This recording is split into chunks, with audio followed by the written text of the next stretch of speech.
What's good, everybody? Happy Friday. It's late, but that hasn't stopped me.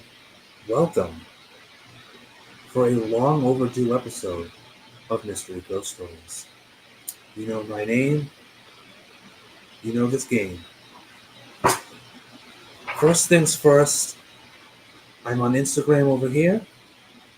I'm on Facebook and YouTube over here. For some reason, when my eyes go this way, it's doing something weird. So I'll try to make sure I'm looking at the camera at all times.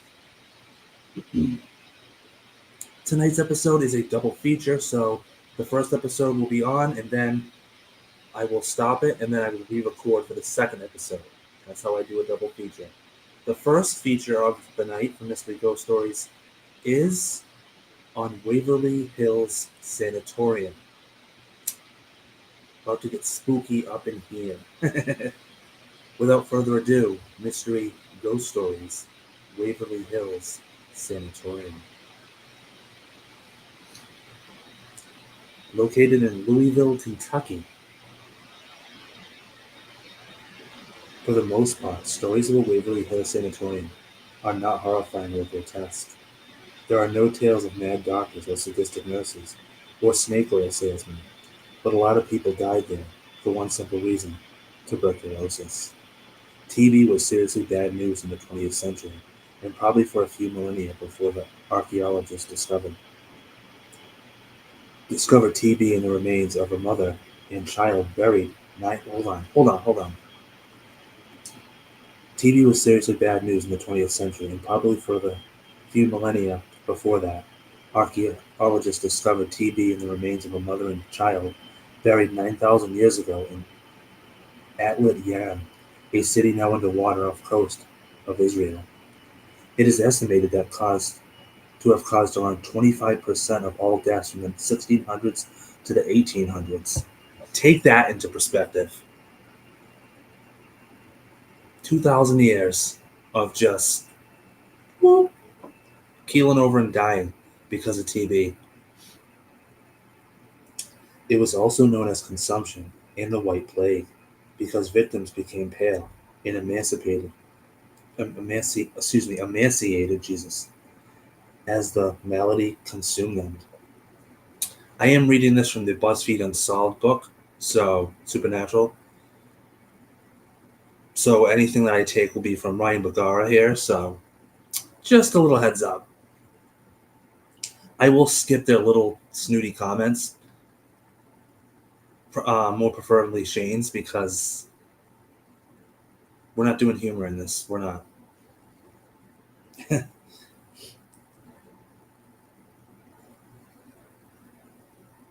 Robert Koch's discovery of the microbacterium tuberculosis in 1882 put an end to the vampire panics of the New England and the theory that TB was hereditary. But antibiotics weren't available until the 1950s. Before then, the only treatment was quarantine, and for those who could afford it, healthy living. So, one of the big things about TB is even if you're cured, it's still sort of in your system. The first American sanatorium opened in 1875 in Asheville, North Carolina. Waverly Hills Sanatorium opened on July 26, 1910. It was 5 stories tall, and since it needed to be self sufficient, surrounded by farmland for raising livestock and growing crops. It was built atop a hill for 2 reasons. One, so that up to 5,000 that one so that up to 500 patients could get fresh air and quiet, and two, a 500-foot tunnel going downhill was easier to traverse while wheeling dead bodies out of sight of the living. Loads of spirits hang out in the body chute.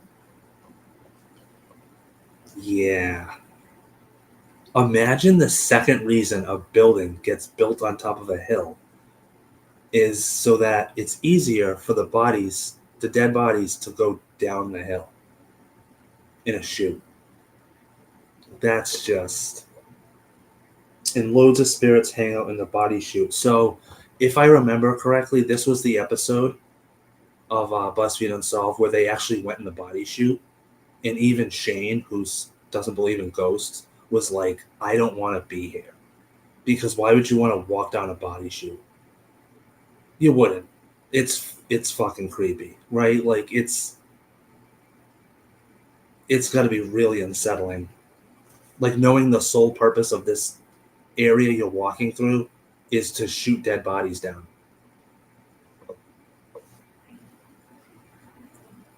How many people died within the walls of Waverly Hills? Unknown. Once the blessed arrival of antibiotics tamped down tuberculosis, Waverly Hills Sanatorium closed its doors in 1961. So think about that. It was only open for 51 years, which is a long time, but there's a lot of buildings out there that stand the test of time that are hundreds of years old.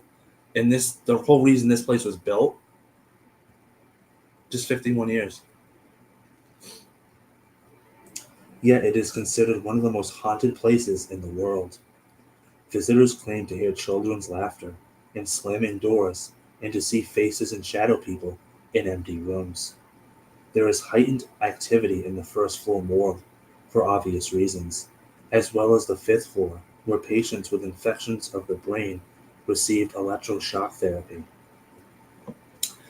Ah, yes, nothing like good old electroshock therapy and lobotomization. That's how they thought they could cure people back in the day. Can you imagine? Can you imagine? Room 502 is the most active, with two alleged suicides, along with all that zapping. In 1932, a nurse jumped from the balcony, or maybe she was pushed. 4 years earlier, Nurse Mary Hillenberg hung herself in the hallway. An apparition in a white doctor's coat has been seen entering a treatment room on the fourth floor. A full-bodied apparition has been seen in the waiting room. On the third floor, a little boy named Timmy plays with a blue rubber ball. I remember this episode because they actually go back twice. They go back during the Ghost Files um, series that they do, and they end up getting a ball, and they throw it down the hallway, and they tell Timmy to roll the ball back to them, which of course he doesn't, which is probably a good thing because if that ball rolls back to them, holy crap, totally different episode, right?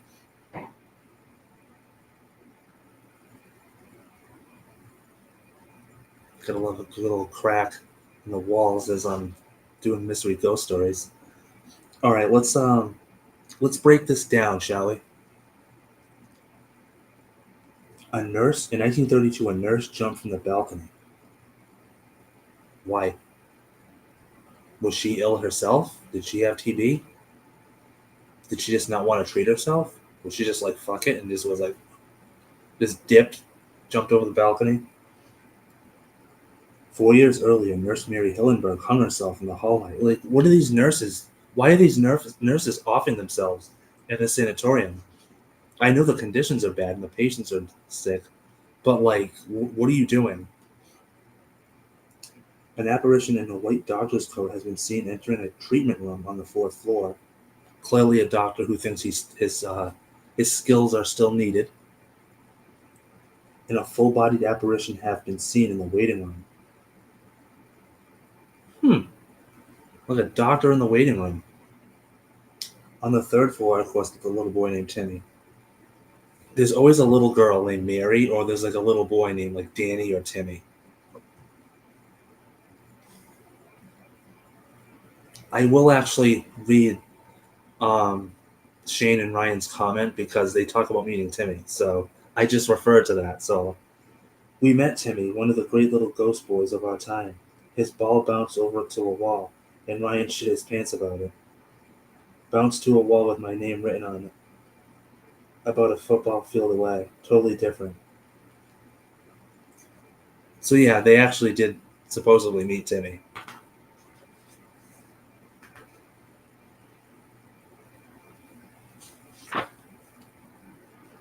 And that's all they have to say about that. But that's not the end of this episode. Because I'm going to look into it further.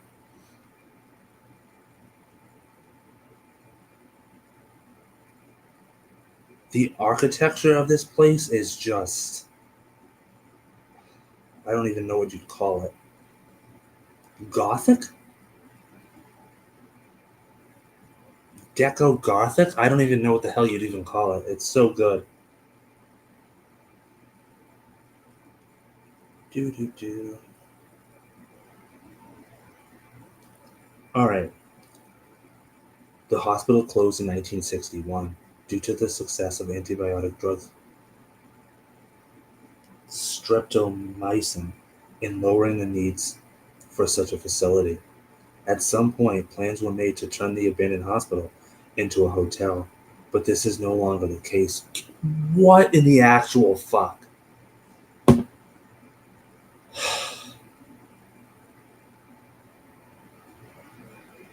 Okay. I reacted like that because at some point plans were made to turn the abandoned hospital into a hotel. Okay. This is no longer the case. Well, I would certainly freaking hope not. I mean, hope so. First of all, how would you turn an abandoned hospital where TB patients were rampant? How can you turn that into a hotel? You can't. That's probably why they scrapped it. Because the only way you can turn an abandoned former TB hospital into a hotel is unless you bulldoze that building to the fucking ground and build right on top of it.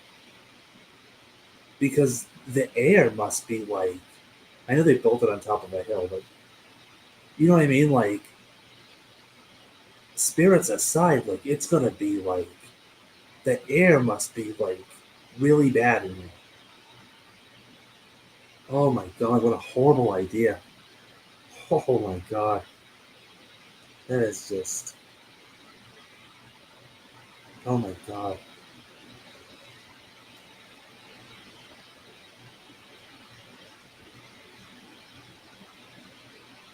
Oh, here we go. Here's another idea.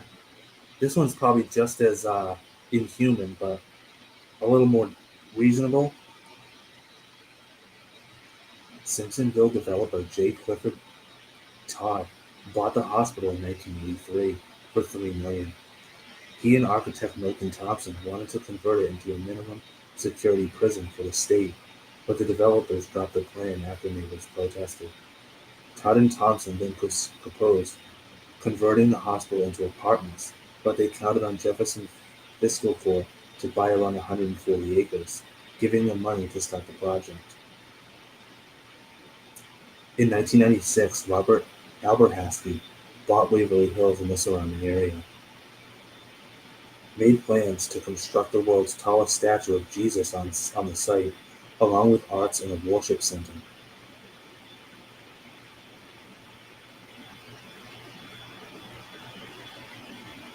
The statue, which was inspired by the famed Christ the Redeemer statue on the Corcovado Mountain in Rio de Janeiro, would have been designed by local sculptor Ed Hamilton and architect Jasper Ward. The second phase would convert the old sanatorium into a chapel, theater, and a gift shop at the cost of $8 million or more. The plans to construct this religious icon fell through because donations to the project fell well short of expectations. In a period of a year, only $3,000 was raised towards the project, despite efforts to pour money from across the nation. The project was canceled in December 1997. So, I think the fascinating part is like, I mean, I know we should be talking about the ghost part about this, but like, let's take all the factors into consideration here. One, the place is probably haunted as fuck. Two, I would say the air is very polluted from all like the years of TV. Like I know it's been years, but like there still has to be traces of something. You know what I mean? It's got that just gross, gloomy feeling to it. And you wanted to turn it into a hotel. Bad idea. A religious. What was the other one? What was the second one I said? Oh, a prison. I mean, TV, hospital, prison. Like, what's the difference, right? That's probably how they looked at it. But the locals were like, no, no, no, don't do that.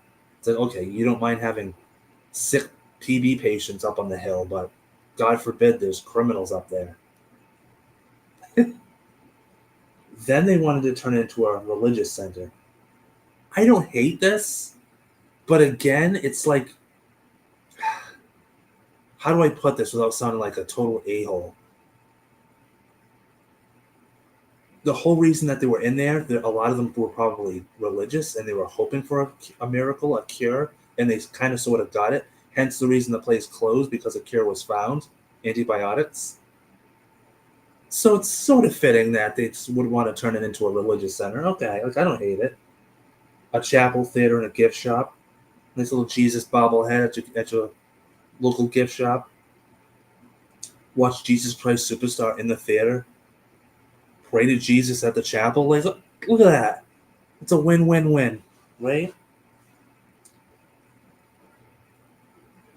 But I guess only 3,000 was donated, so people were like, "No, that place is haunted." Okay, it's sickly and it's haunted, and nothing else should go in there. The Madeleine. Hold on, here we go. After Abelhaski's efforts failed, Waverly Hills was sold to Tina and Charlie Mattingly. This place, this place has changed hands so many damn times. To Tina and Charles Mattingly in 2001. The Mattingly hold tours of Waverly Hills and host a haunted house attraction each Halloween, with proceeds going toward restoration of the property. They're also currently restoring all the windows in the decrepit building while restoring the interior of the old sanatorium. See, like, that's how you do it. Hotel? No. Prison? Nope. Religious center? Good idea, but no. These people, these people are banking off of what it should be.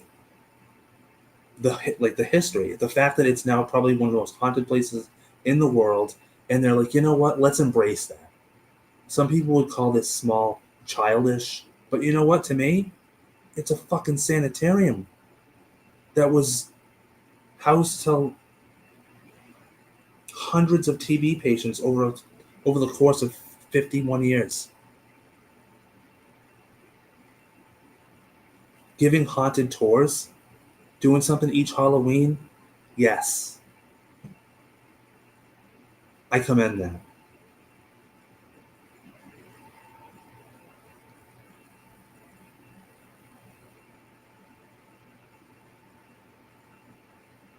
The sanatorium featured a tunnel built to carry steam and supplies between the heating plant, located at the bottom of the hill, and the main sanatorium building.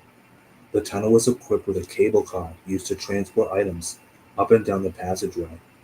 According to a number of stories and anecdotes, during a limited time between 1920s and the 1940s, the tunnel also served to transport corpses to a waiting ambulance at the bottom of the hill, sparing patients the knowledge that someone had died. So I think that's kind of the body shoot, if you will. But they make it sound like the body shoot was like when Ryan and Shane talk about it, they're like it's a body shoot. But this one they make it sound like they call it a tunnel, and it had a way bigger use than just shooting bodies down it. I don't know. Call me call me macabre or morbid, but I like knowing that it was just a freaking body shoot where they're like, let's just put the bodies down there. Oh man. In popular culture, Waverly Hills has been popularized on the television show Ghost Hunters as being one of the most haunted hospitals in the eastern United States. And of course, as stated by me earlier, where I read from, Ryan Bergara and Shane Madej from the web series BuzzFeed Unsolved visited the location in season 2, and they later visited in the season premiere of Ghost Files. Well, this has been a very interesting return to mystery ghost stories.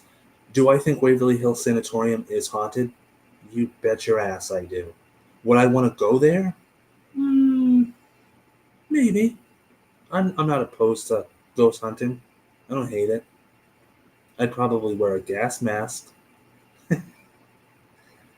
or one of those blue masks that we had to wear during COVID. But yeah, very interesting. A lot of tales of who's supposedly haunting the place, and they give haunted tours, so it's not like you'd be breaking in. You know. I do hope you enjoyed this return of Mystery Ghost Stories, the Waverly Hills Sanatorium. And do remember that this is a double feature, so I will be ending this video and then doing the second video, which is on. I'm not gonna give it away, so do stay tuned in a little bit. For Mystery Ghost Stories, this is Justin the Infinite. See you in a little bit.